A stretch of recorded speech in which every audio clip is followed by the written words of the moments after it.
Hello, good morning. The other day I did a post about work and choosing, career choices, where my school career guidance person gave me a really limited choice of careers, and I was so disappointed. And I talked about choosing unconventional choices in careers, and the work that I do is very unconventional. I teach people energy therapy, which, some people they don't even know what energy therapy is. They've never even heard of it, let alone having it as a thing that they could learn, or a thing that they could receive from a practitioner. It's out there, as in different and unconventional. And I've been had loads of response on the posts about career choices, and what people were offered as a career choice themselves at school, and and things like that. So, Mike, in case you didn't see the post, my career choices from my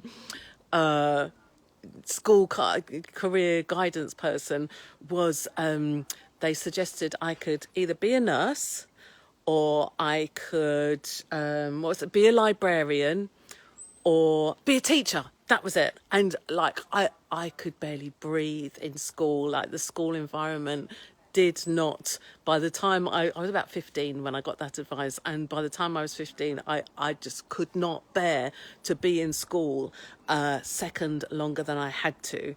And so the thought of like spending the rest of my life in school as a teacher, as a job, was just unbearable, unthinkable. It was like the opposite of what would work for me. And being a nurse, like, I could not bear to be around blood. I was like, oh, I can't stand blood. And also, I wasn't that keen on hanging out with sick people either. Sick people, they're annoying, they're moany, they're sick, yuck. Not very keen on that. So the nurse in the makings there, I don't know if you can see these. So I'm wearing an unconventional colour choice, but it's maybe unconventional in some ways, but it's the little black bugs. Love it. I don't know if you can see them. So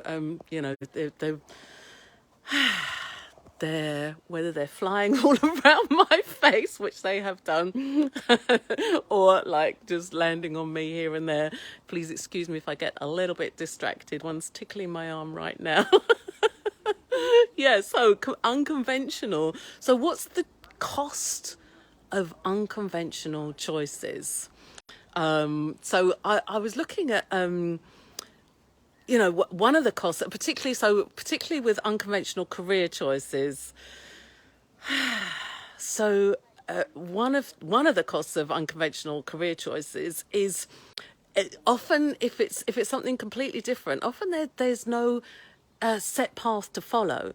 If you want to be a nurse, then there are specific paths to follow to be a nurse. So being a nurse was what my older sister Sophie really wanted to do. That was her passion from when she was like a really young girl. I remember, all our childhood games were around Sophie being the nurse, and she'd watch all the doctors and nurses programs. That was her vision and her dream for her life. And not only did she want to be a nurse, but specifically she wanted to be a children's nurse, which was an extra year's training.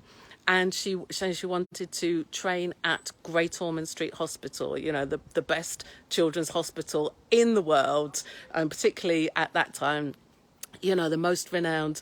And we lived about half an hour away from Great Ormond Street Hospital, and that was Sophie's dream from when she was like a little girl. So she had a clear path to follow. And although her choice was a conventional choice, it was also kind of unconventional because she didn't just want to be any old nurse. She wanted to be a children's nurse, which meant an extra years of studying, as I've said. And also, she specifically wanted to get into Great Ormond Street Children's Hospital, which was, it was a huge thing. People were coming, internationally to applying internationally to be train at Great Ormond Street Children's Hospital. It was a worldwide best children's hospital in the world. So, so she got she got a lot of judgment about that. And, we had like friends, so-called adult friends and neighbours telling our parents that Sophie she'd never be like clever enough to do that. She'd never get in. She'd never pass the nursing exams because she just wasn't that bright. Lots of like horrible things, that people say. And they think, sometimes they say it because they think they're helping. Sometimes people say things supposedly for your own good, like, oh, why don't you like lower your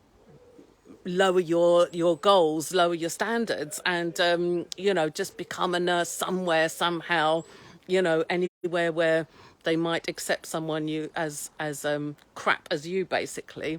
Why don't you go for that instead of like the big dream? So I've gone off in a tangent now. But even within the so-called conventional choices, there's unconventional elements about it, and it can be it can be tough. It can feel like you're out there on your own with your unconventional choice, and also you can have a lot of people like the ones I've just described, criticizing my sister and her choices. Waiting for you to fail, waiting to say, I told you so, waiting for you to like mess it up. And so the pressure is on for, when you make unconventional choices, and specifically around career. I'll talk about unconventional choices in other things, in another video, but yeah, so unconventional career, there isn't necessarily a set career path. John's just started watering the garden in the background there, in case you can hear the water. Yeah, so and it could be that there isn't a set career, someone to look up to, that you can say, oh, they did it, so I can study the way that they did it and follow the paths that they did it and see if that'll work for me. There's less availability of other examples of people who've succeeded in that unconventional path for you to follow. It's more like winging it and making it up as you go along, and like trial and error. So there are more steps in it's more of a rocky path with more like rocks for you to trip over than in a so-called conventional career path. And that's not to put you off. And also, in these days there are more unconventional career paths, and there are more, with social media and with the internet, there are more ways of like finding out about different options and different possibilities, and also how other people have done it, and how you might try taking elements of what they've done and seeing if that works in your choice. So part of what I'm on a mission to do is to create a duplicatable path with my unconventional career choice. So for holistic therapists, for people who would love to choose holistic therapy as their business, as their career, whether it's as their full-time or their part-time thing, then part of the way that I'm choosing it and doing it is I'm documenting what's working for me, what's not working for me, other possibilities, that kind of thing, so that I can share that then with other people who are interested in following a similar path, in doing something with working with people with holistic therapies, with energy therapies, or along the massage therapy, whatever it is that's got a similar vibe to it. So so unconventional versus conventional. I mean, one of the things about choosing a conventional career is, on the surface it might seem easier, and it might seem that there's clear paths for you to follow. There's support in place already, and all those things. And yet, if it's not the right thing for you, then what's the cost of choosing choosing conventional, just because it's apparent on the surface it seems easier, if in your heart it doesn't speak to you, it doesn't light you up, then that light in your heart is going to be gradually, well, what I've noticed when I've gone for like conventional, trying to do the right thing, trying to fit into a career that other people or society thinks is more appropriate, then the more I've tried to fit in, the more I've had to like close down my own way of shining, what's unique about me, and the more I've dampened down my own light, and it's got darker and darker and more miserable, and that's come at a cost.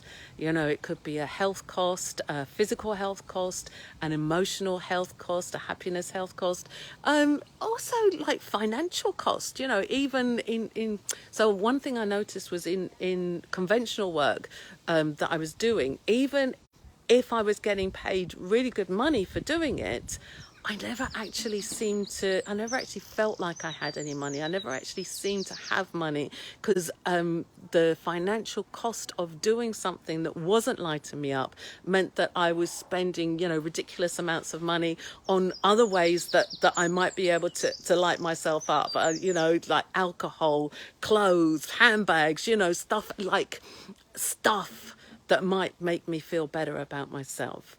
So, the unconventional choice might seem on the surface like it's harder, and yet going for a conventional choice that doesn't, just because it's conventional, just because it might seem like it's easier on the surface, if it doesn't light you up, then ultimately what will the cost be to you? So I've been talking quite a while now, and I've got loads of my lovely friends, these little black flies all over my dress. I don't know if you can see them, and all over my face. So I'm going to head off now, but thank you for watching, and I'd love to know in the comments, what your thoughts are about this. What is the cost of unconventional career choice? What has the cost been? What is the cost of conventional career choices? I'd love to know. Pop it in the comments. Bye for now.